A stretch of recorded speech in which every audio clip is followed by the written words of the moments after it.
We are back on MorningLine. Man, all kinds of innovative ideas coming from this guy. I love it, man. It's true, man. The thing about you is you've been in this business, Sheriff Daron Hall, for years, obviously, and you've been sheriff now for years. But I mean, you're always looking at ways to do things better. I never see you resting on your laurels or saying, "Let's stay status quo."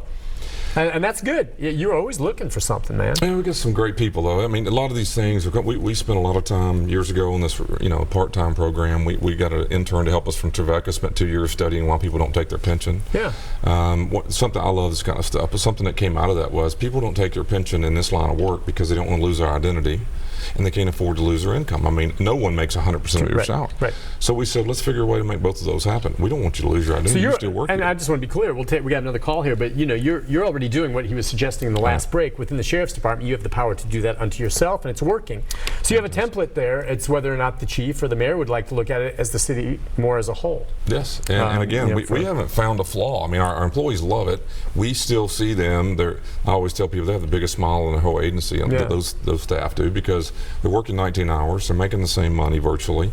They deserve it. They've earned it. Yeah, they maintain their identity. They have a sense of purpose. They enjoy doing this. Right. And they have skills. That's why I always worry or think about when people retire, and I know with age maybe some of your skills deteriorate a little bit here or there, but all that incredible experience out the door and gone, and maybe replaced by someone young who's bright-eyed and bushy-tailed but doesn't know what the heck they're doing. It's just funny if you could mesh that more, And what happens, Nick, typically that person goes to Home Depot. Nothing wrong with Home Depot. Yeah. But they've given that identity up. They're now starting all over. Something and what we're saying is stay here. All that law enforcement experience. Right. I mean, all right, let's go next to Ray. Ray, good morning. Hi, Ray. Yeah, I want to be the first to encourage the sheriff to run for governor when he gets his terms up in office. And the reason I'm saying this is because of what he said a while ago. We are becoming a government of the government, by the government, and for the government, when we should have become a government of the people, by the people, and for the people. And I hope he runs for governor when he gets out of office. I'll try to be one of the first to vote for him and help him any way I can. Thank you. Well, thank you for your call, Thank you, Ray. Got my hands full, so I hope, but I appreciate Ray. Who knows and again, what the future holds with the sheriff? I used to tell people I like watching the ship turn. I like to know that the grass has been mowed, and so we've had a lot of issues. I won't back to Vicki for a second. I mean, I want to make sure that I say this. We have 1,000 employees, and we're going to have people who mess up. I'm going to mess up. I mean, there's no secret about it, and I don't. That doesn't scare me to know that we're going to have to deal with people who mess up. That doesn't mean they're bad people. Quite frankly, they screw up because I've had them look at me in the face and say, I just screwed up. I blew it. Right. It was a bad day, and I did something wrong. And for those of us who see that, I believe in redemption. I believe we're trying to help fix people. That's our line of work. So why would we lose our employees that are willing to admit their mistakes and keep going? But we do have to do that, and we will continue to do it. But I love what we're doing, trying to get some things done. I mean, I've told everybody, but it's an all-star team of people. We have the best in the country doing what they do, and I get to ride. I really get to ride along and watch some incredible people, and we I think we've done some good things, but we have a lot to do. Let's take a call from Evan. Evan, good morning. Hi, Evan. Hello, Evan. Yes. The first 2 times I was in jail, I was at CJC, and everyone got bus jobs. We got lasers several times a month. When you went to court, the guards would ask you if you like to shave to look good for court. But the third time I was at CDC, and the guards said, we get bus jobs when someone goes home. We got lasers less often. When I would go to court, I'd ask for a laser, and the guards would say no. Why are there less resources for the convicted than for the charged? Huh? Yeah, I think the question was, why are there less resources for the convicted than the charged?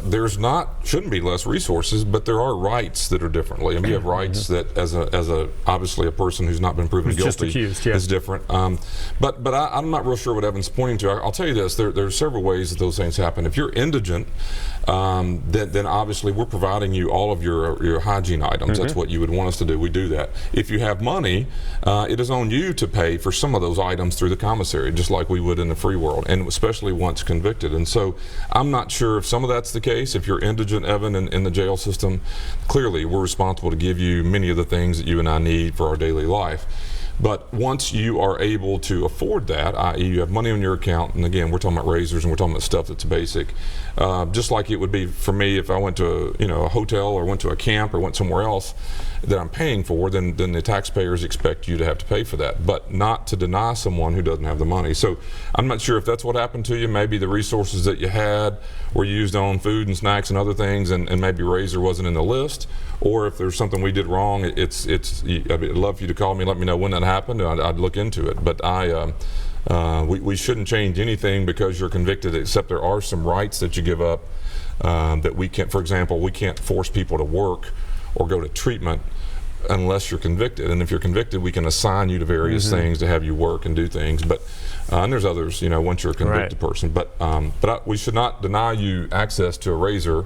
And again, the only thing I'm aware of is indigency versus your own resources. Right, I gotcha. Hey, I'm wondering, when people come to your jail now, and if they're in visitation, is it over closed circuit TV or are they face to face through glass? Both. Okay. Now, if you're a maximum custody inmate, and the high profile cases, they're all on a video. Oh, meaning that they'll go to in front of a little camera, kind of like Skype or closed circuit TV outside their cell, and then I would sit in a room where there's a TV monitor, and they'd see me and I'd see them, and there'd be a little screen in the bottom where I see myself and vice versa. And you're talking back and forth that way. Those are the high profile cases, quite frankly, because of where we're located now out there. Will it be different when they move here, or is it going to be mostly closed circuit TV as opposed to the glass and the partition? It'll be personal visitation, except for those that are on disciplinary segregation, those who have had problems and what we call privileges taken away. Okay. The issues out there, ranking these high profile cases, we don't want to move them how far it takes to get to the visitation room,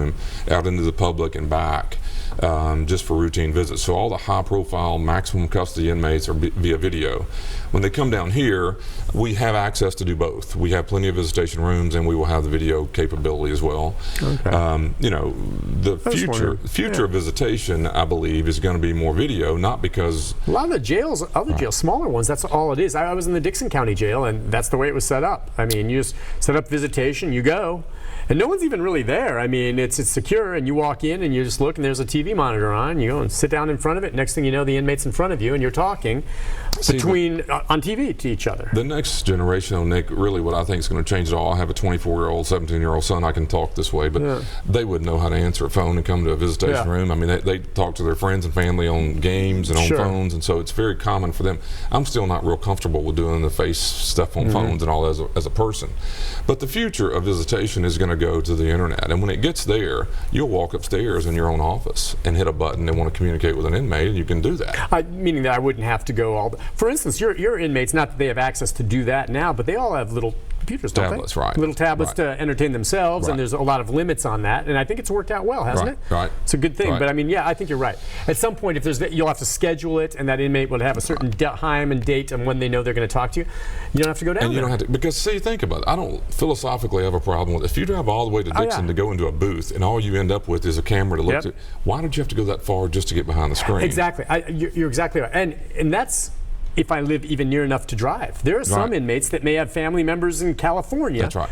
And so they can't come out all the time. Well, they can just turn it up there. And keep in mind, by the way, everything when it is on closed, everything's recorded. Right.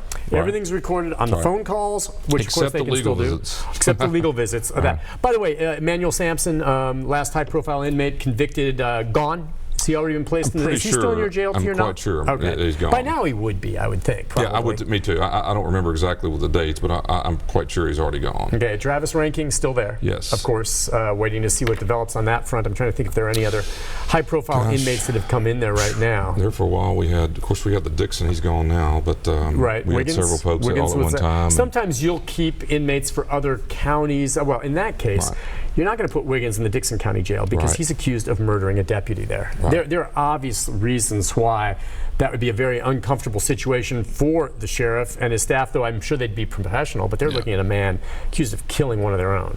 So that's pretty much standard, isn't it? That that guy's got to go somewhere else. Because yeah, I mean, if you remember, I mean, I actually called Sheriff Bledsoe and said, look, when you catch him, you know, if everything, you know, if you want to do this, you got a place to send him. Don't worry about it. Because if you remember, they'd been through a tough few months of everything, and now they're out. So then you lose one of your own, and the emotions around all that. And we lost one in '95. I won't ever forget. And I didn't even think about it. You know, so happy to have the person apprehended that did it, and just kind of more make sure that the community was at peace at that time.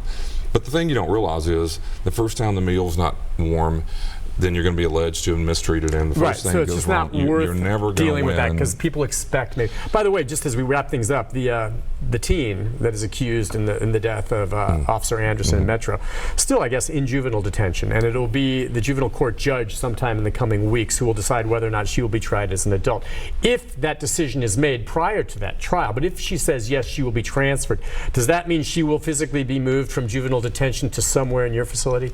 She would, but now I've only heard this rumor. I'm not sure. I heard she will be 18 in a month. Yeah, she's very close to being 18. So once all that happens, she's the adult would come to us. She would not stay there. Automatic, even if whatever happens, if she turns 18, now she still could be tried as a juvenile, couldn't she? She could, but housing of her now that she's 18 would move to the would adult automatically system. move to you regardless. Right. Yeah, and you're right. Her birthday was coming up. So, Sheriff Hall, as always, a pleasure. Thank you good very to much. See you, and you as well. He's a good egg. All right, yeah, he's got all his friends. Mark. Let's just say he comes with an entourage. Oh, that's not true. That's not true. Mark gets the facts. Mark's here today. Carla's off. Good to have you on. We'll see you again in a month. Thank you I'll be very back with a programming note about tomorrow right after this. Stay with us.